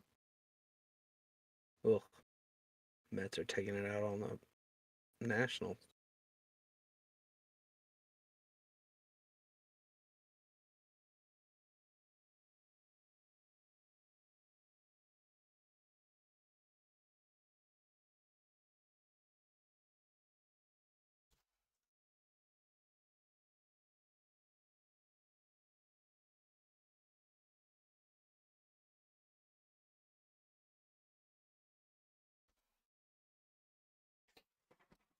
All right.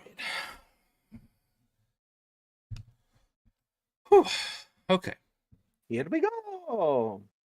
Here we go. A good agreement streak here.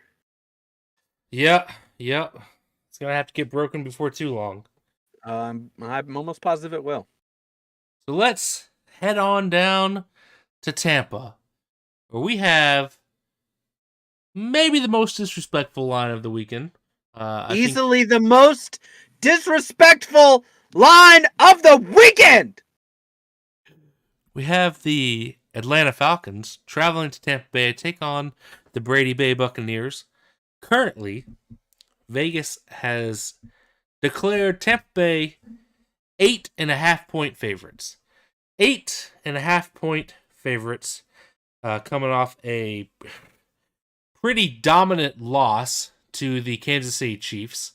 They did score a decent amount of points in the second half after Kansas City had racked up a nice total. Falcons coming off a good win over Cleveland, beating a probably superior team. I think so, talent-wise. The Cleveland Browns are definitely better, but Falcons took care of business, did what they had to do. The big question mark I do have for this team moving forward is the loss of Cordell Patterson. I think I heard that he's supposed to be out for a month. Is that right? Yeah, so they put him on IR, so he is not eligible to return for at least 4 weeks. 4 weeks, right? Yeah. So that can be a little bit of a loss. However, the backups did their job on Sunday. Tyler Algier looks like a solid running back for them. Yeah. And this Tampa Bay team,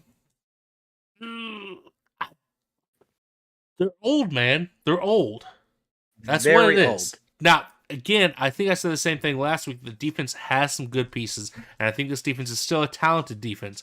But this is not the 2020 Super Bowl winning Tampa Bay Buccaneers at all. It's a far cry from that team.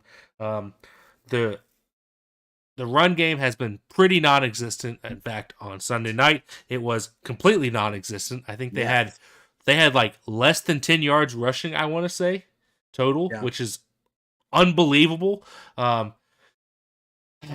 really just kind of trying to stall to figure out what decision I want to make on this, because again, like, my heart wants to say Atlanta, but my head is telling me it's the Buccaneers, they're the better team, they should win. Well, here, I think I'm I'll going try to Atlanta, influence. man. I think I'm going What? Atlanta. What? So what's interesting is when I originally made my picks, I went through and made my picks, most of my picks yesterday, I think. Maybe it was earlier today. But I originally put the Buccaneers because of the defense, Yeah. because of missing Cordell Patterson, because of playing in Tampa was a big factor for me. And that's still like, if we lose this game, that's probably what I'm going to say is that we were Sure. playing in Yeah. Tampa. I think that if this game is in Atlanta, we beat them. But here's my thing. The Buccaneers gave up so many yards on the ground. Yep. So many. And what Atlanta has done, I'm in love with Arthur Smith. I like unbelievable head coach. What he's been able to do with this team in such a short amount of time Right. to turn it from a Matt Ryan, Julio Jones, like that's really where it is, kind of throw the ball out in the flats to this team's going to pound the ball down your throat. Yeah. Like it is absolutely, that's all they want to do. They want to run the ball. They want to punch you in the mouth. That's all they're going to do all stinking game. And if you gave up that many yards to the Chiefs, you've got some bad news coming this Sunday because Atlanta, they've told you. And what I think is so cool about Atlanta is that they have such incredible deep ball threats that you almost can't just stack the box and dare them to throw because Right. if you leave Drake London or Kyle Pitts in one-on-one situations, Yeah. you're probably giving up a chunk play if Marcus Mariota can throw it that far. Right. But I think that Tampa Bay did have a really good run defense going into this week from stats. But if anybody who gives up that many running yards to the Chiefs, I don't buy it. So, and on top of that, Tom Brady is going through it off the field. He and Giselle hired divorce attorneys this week, is what the reports are. So, there is the question is that going to make Tom Brady play better? Because it's finally all out in the open and he feels like finally I can move on with my life, or is he going to be so distracted? And he's already looked just mad that he's even playing football this year. So I'll be interested to see what that means for this Sunday. But I too have taken the Atlanta Falcons. Yeah, I just think that living here in Georgia and here in the local sports radio, me and you both were very positive about this team going into the season. Very optimistic about a sneaky good season, but potentially outside shot at maybe even making a run at the division or at least a wild card. And to hear the difference in the way that the local media is covering this team from 2 weeks ago when they were 0-2 to now them being 2-2 is ridiculous. Like I can't believe how much of a turnaround it is with these guys. This is a team that is outside of a magical fourth quarter by Jameis Winston and a terrible game-ending interception from Marcus Mariota. This is a team that could be 4-0 right now. 4-0 against the Saints, Rams, Seahawks, and Browns. 3 of those 4 teams aren't terrible teams. And were teams that people were like, this is a postseason team. Yes, absolutely. Absolutely. So I think they can definitely go into Tampa and take care of business. Again, this game will be closer than 8.5. Promise you that. Every single game they've played has been close. Yep. Every single one. No game has been decided by more than 4 points. Not a single one. And I think that they're hungry and feel real disrespected. Yep. And I think that Tom Brady's finally, I guess him getting old enough times, and finally I'm gonna be right. But I think he's just finally old. Finally. Fingers crossed, man. Fingers Fingers crossed. crossed. hopefully this is the year where he finally just says, "I'm done. I'm out of Yes. here." Yeah. Maybe next Let's week. Maybe this week. That'd be great if he's like, I'm not gonna be able to be there, guys. let's move out to Maryland, where we have the Tennessee Titans heading in to face the Washington Commanders.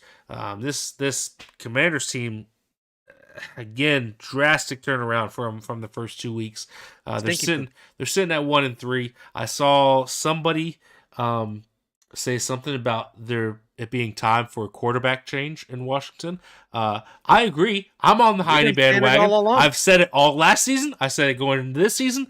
Yep. Give Heineke the keys to that team and watch what he can do.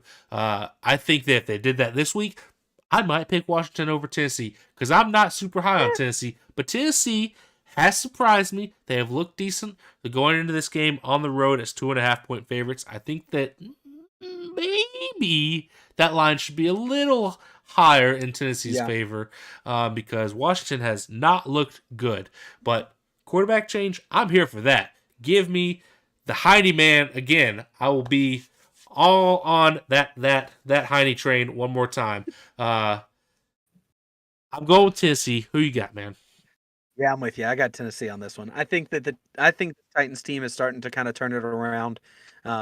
I think that Derrick Henry just needed some time to get back into it. Like he missed so much of last season with injury, came back in the postseason and didn't look like himself. I think that he was just a little rusty and he needed some time to get going.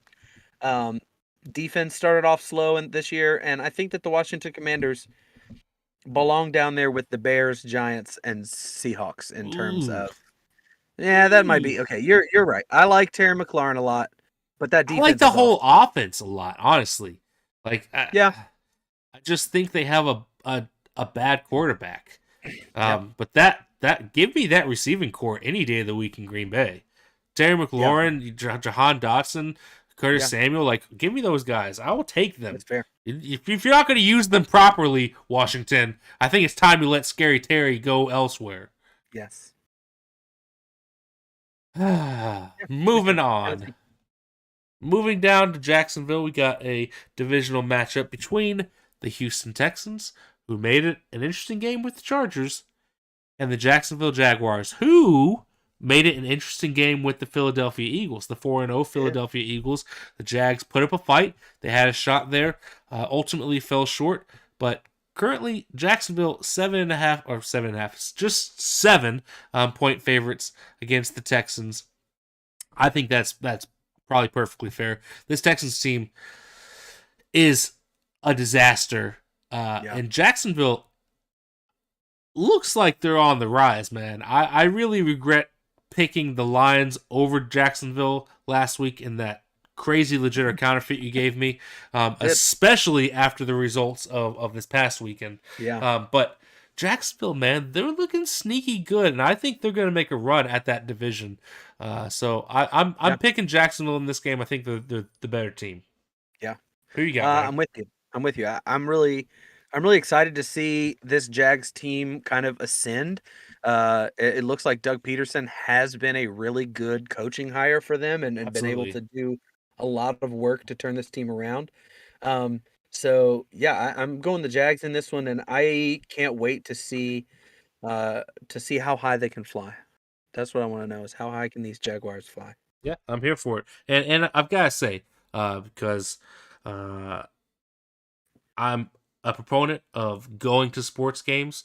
Tickets for this game are $24. If you're in Jacksonville, go watch. I understand it's against the Texans, but like go cheer for this team. You finally have a team that you can actually root for that looks like worth rooting for. Go cheer them on. Go fill that stadium up. Game. What are you doing? Yeah. I think that that's one of the worst fields in sports, though, right? Isn't it? That Jacksonville Stadium is pretty awful. Oh, it doesn't look bad. It's relatively new because this team's only been around for like 20 years. Maybe, but weather is supposed to be 76 degrees. Yeah, listen, in Florida. In Florida, that's a beautiful day right there. Yeah, you can't go wrong with that. Perfect. Yeah.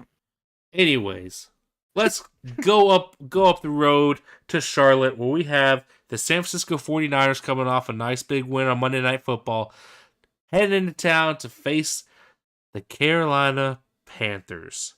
The hapless continue to disappoint Carolina Panthers. The Matt Rule should have been fired at the end of last year. Carolina Panthers. The Niners are 6.5-point favorites. I could argue that should be higher. Yeah. This is disappointing. It's not. There's nothing redeeming right now about this Carolina Panthers squad, and I hate feeling that way because I like Baker Mayfield, I like Christian McCaffrey, I like a lot of the pieces they have there, but it has not worked out thus far, and I do blame a lot of that on Matt Rule. I think Matt Rule is definitely a candidate to get canned at some point in season this year. I don't think that if they're going to fire him, I will be surprised if they wait until Black Monday to do so, because he should have been gone at the end of last season. Especially in a division this bad. Yep. Tennessee South is terrible. Yep. So you should be threatening. You're sitting at 1-3, and you're only a game out in that division currently because of how underwhelming the rest of the division is. So I'm going with the Niners in this game. I don't think the Panthers are great, and they should be better. But who you got, man? Yeah, I'm same 49ers. There's no reason to pick Carolina in this game ever. I think that there's nothing that they do better. So give me the 49ers in this one. Well, let's head out to LA, where we have the Dallas Cowboys going on the road. Cooper Rush has gone 3-0 as the starter for this Dallas team. But he's going to have a little bit of a different time this week against the Los Angeles Rams and their defense. Granted, the Rams are an aging team. They're not quite as good as they were a year ago, but that defense is still stacked. Aaron Donald is going to have a fun time, I think, playing against Cooper Rush. But that Dallas defense is legit and could definitely do the same thing that San Francisco did on Monday night against LA. I could see Dallas doing very similar things. Currently, the Rams are 4.5-point favorites. I think that's probably based on it still being Cooper Rush leading that offense, which is fair. I don't think Cooper Rush is a great quarterback. I don't even think he's necessarily a good quarterback, but he's done his job through 3 weeks as a starter. I think Jerry Jones is pushing for Dak to hopefully be back this week, but I don't think that's gonna happen. I think he's still a week or so away. Anyways, I'm picking. I don't know who I'm picking yet. All right, I'll tell you who to pick. I'm going to tell you who to pick because you keep touting this Rams defense. Let me tell you where the Rams. No. Listen, I'm just saying that they still have talent. Like this is still. It's like. Let me just. Okay. Just for reference, just hear me out. Yards per game, total yards per game. They are allowing more yards per game than the New York Giants. They're sitting below, they're in bottom half of the league in yards per game. In points per game, they sit right under the Houston Texans in points per game allowed, above the Browns, the Chiefs, the Saints, Patriots, Raiders. This, and again, that's their bottom half of the league. This defense is not good. This offensive line is awful. I literally just wrote next to this game, R.I.P. Matt Stafford. Like you talk about a defensive lineman. I don't think that Aaron Donald is nearly as excited as Micah Parsons is. Micah Parsons might break the sack record for a season this week. Like this Rams offensive line is banged up. Matt Stafford looks lost out there. Yeah. Like he just looks up and he's like, "Is there a white guy I can throw it to? Let me try." And with Dallas, Trayvon Diggs might have 3 picks this game. Because if you can follow Cooper Kupp, you just stick with Cooper Kupp and the ball's going to come to you. You stick around him, fair. That's you're going to have opportunities. So I don't see any way the Rams get out of here with a win. I think that even though I'm not a huge Cooper Rush proponent, What the Cowboys have done is change their entire game plan to be run dominant and throw when we have to. And with that running back tandem, that's what you should do. I mean, And then you've got CeeDee Lamb, who is one of the better tight end, one of the better wide receivers in the right. league. Michael Gallup is solid. I think that Dallas is the better team top to bottom, but especially on defense. Oh, I would not want to be Matt Stafford on Sunday. I just don't like. I don't know.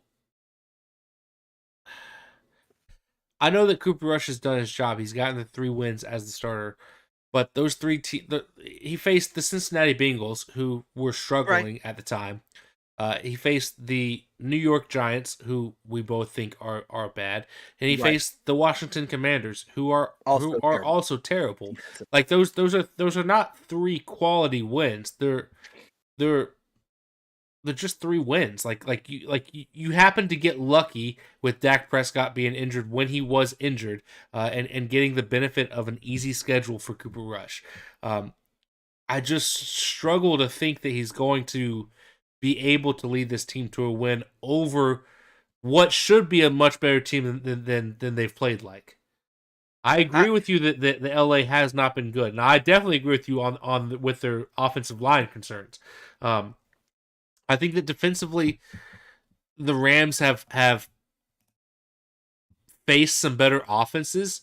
They started off the season against the Buffalo Bills, got blown out because the Buffalo Bills are a incredible offense. They faced a Niners offense that was led by Jimmy G. We know what that team is capable of, with the playmakers that they have. The Cardinals and Falcons, okay, sure, those are not necessarily stellar offenses, but I just think that Atlanta's a top 10 offense. What's up? Atlanta's a top 10 offense.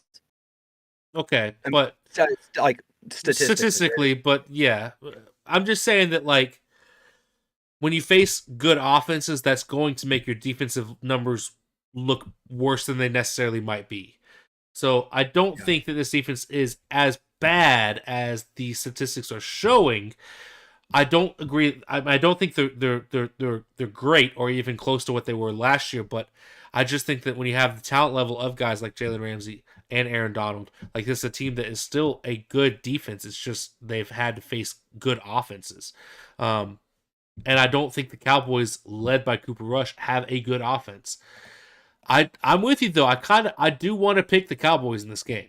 I do want to lean that way. But I think for the sake of us having some different picks, I'm gonna go Rams. I'll go Rams. I'll take it. I also think this is one of the most disrespectful lines of the week. I think this is on par with that Falcons. Well, I mean, again, I think it's because it's Cooper Rush. If it was Dak Prescott back there, I think that's a different line. But I think favoring them by 4.5. Yeah, but LA's also the home team, which means they give them 3 points. Which means they think on a neutral site, this Rams team is 1.5 points better than Dallas. And no world is that true. I don't know. I think that's true. I just again I don't know about that offense. That's my question mark. But you do know about the Rams offense?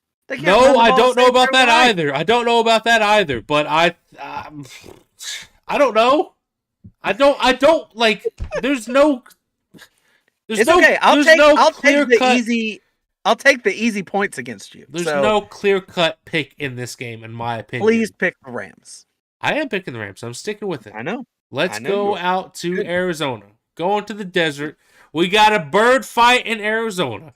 We got the Philadelphia Eagles flying high at 4-0 and making their way down to face the Arizona Cardinals. Currently on the road, Philly are 5-point favorites. I think that is absolutely fair. Philadelphia is the better team. I still lean towards saying the Buffalo Bills are the best team in football, but this Eagles team is really making a fight in a case. This Philly team looks really good, and I think I'm gonna pick Philly. I'm going Philly. Who you got, man? Yeah, I'm going Philly too. I do think that this is the best team in football. I especially after the was it Jordan Boyd, Micah Hyde injury? Micah Hyde. Yes. I get them confused because they're basically Yes. the same player. Um, yeah, after that injury, I would put this Philly team just a smidge higher than the Bills. So Yeah. yeah, Eagles in this one. I don't see the Cardinals being able to stop Philly in this one. Yeah. I just think there's still so many question marks about this Cardinals team. And while there might be talent there, I don't think it's all clicking for them currently. Yeah. So we'll see moving forward. But moving on to the Sunday night game, we have the Cincinnati Bengals head into Baltimore to face Lamar Jackson and the Baltimore Ravens. Lamar Jackson having an MVP caliber season, betting on himself, and it's paying off. However, Hmm. however, he made the costly mistake of throwing a pick on 4th and goal on Sunday, which ultimately cost him that game. I I said it to you on Sunday. I don't understand why Harbaugh didn't just kick the field goal there on 4th and goal. You're from the 2.5 yard line. It's not like you can just pick up the ball, lean forward, you're in. It's 2.5 yards. I understand you Yeah. have Lamar Jackson. It's a tie game with I think like a couple minutes left. I want to say it was like around 2 minutes. Um, Tie ball game 2020. Kick the field goal, take the Yeah. points, and if you have faith in your defense, let them go out there and you know, do their job. Um, I understand that if you don't get the touchdown, then the Bills have to drive, 99 yards or whatever to get a touchdown. But like But they only have to drive the whatever true 60 yards to get a field goal. to kick a field goal, and literally the worst possible outcome did happen when Lamar threw the interception.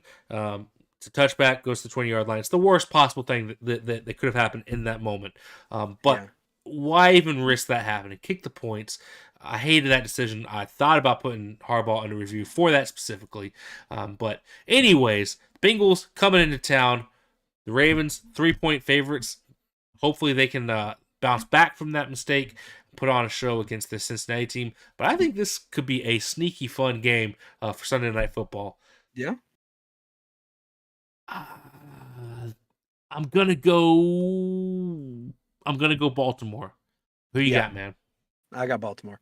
Yeah, I think that honestly, I think that line is a little disrespectful too. The way the Bengals have played, they're not even on home, even on a neutral site with this Ravens team. This Ravens team, to me, I'm starting to believe they look really good. The fact that they were tied with the Bills Yeah, that late yeah, in the game and like they were hanging with them, I think this Ravens team is potentially special. yeah. So yeah, give me the Ravens in this one. Yeah, again, the big question mark with Baltimore continues to be their defense. They had another defensive meltdown, in the second half, specifically the fourth quarter against this Yeah, Bills team. They were up 20-3 on Buffalo, and they allowed Buffalo to score 20 unanswered points to win yeah, that game 23-20. They did the exact same thing against Miami a couple weeks prior in that it's fourth true. quarter, and that continues to be my problem with Baltimore is that I think that as long as that defense keeps playing like that, where down the stretch they allow teams that they're blowing out to get back into the game, I think that's going to be their downfall this season.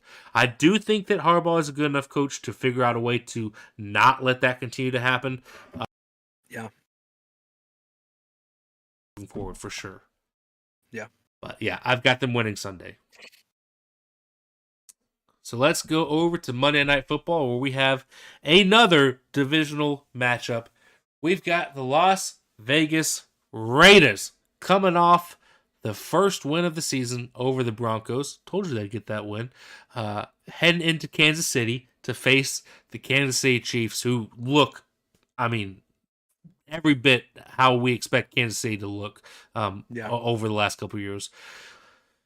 Currently, the Chiefs are 7-point favorites, which is quite high, but probably spot on, honestly. Very fair. Uh, ugh, I'm going Chiefs in this game, but I still, like, part of me still wants to hope and pray that this Raiders team figures their crap out because I think Just I let it think they go. are a good team. I just think they have a bad coach and a couple of holes on the defense. But the Chiefs are clearly the better team. Patrick Mahomes is Patrick Mahomes. Yeah, He's having an MVP type season this year too. yeah, So yeah, give me the Chiefs over the Raiders.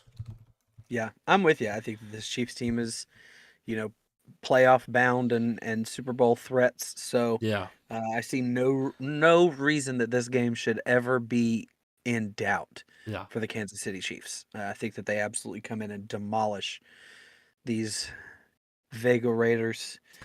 Um, so yeah, give me the Chiefs in this one. yeah. It's looking like we're gonna get. I mean, hopefully we get another classic Bills Chiefs postseason thriller because that's what it's looking like Great. with the way those two teams are playing. Yeah. Hopefully, I think we can all, outside of Peter, root for Buffalo to get over that Kansas City hump. But Yes. until it happens, AFC is still Kansas City's to lose. Uh, Sure. but yeah, both those teams playing fantastic. Kansas City over the Raiders, easy choice. Easy Yep. choice. Well, there's everything that's going to happen in week 5. We told you what's going to happen. You ain't even got to watch the games. Don't watch the games. Just listen to us, and you'll know how all the games turn out, except for the ones that we disagree on. In which Yep. case, I'm the right one, Blake's not, and just go with that. It's not the case here in 2022. But as always, we appreciate you listening to us. If you're watching on YouTube, thank you for hanging out. If you're not watching us on YouTube, go follow us on YouTube. Head over to our channel, Booth Review Pod on YouTube. Click that subscribe button so you're notified every single time we go live. We do this every Tuesday night at 8 p.m. or around 8 p.m. roughly. But if you're not watching us on YouTube, you listen to us in your car on Spotify, Apple, whatever. Hey, thanks. We appreciate you. Come hop into the Discord. Follow us on social media somewhere if you would like. And as always, I think that's that. That's that. I remember that you think. I remember to think this time.